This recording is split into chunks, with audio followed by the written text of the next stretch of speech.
Hello, in this video I'm gonna show you how to install Microsoft Edge browser on your Realme Narzo 50.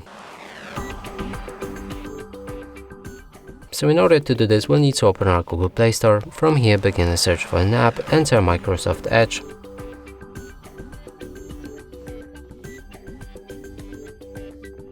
Select this app and install it. Now we can open it. Here you can sign in to turn on sync. I'm gonna do it later. You can also set up your data sharing preferences. I'm not gonna do that also, so confirm without selecting it. Here you can set Microsoft Edge as your default browser. Let's do it. Select Edge and set as default. Now the browser is ready, we can open any website. And that's it for this video. Hope you like it. Please consider subscribing to our channel, leave a like and a comment below.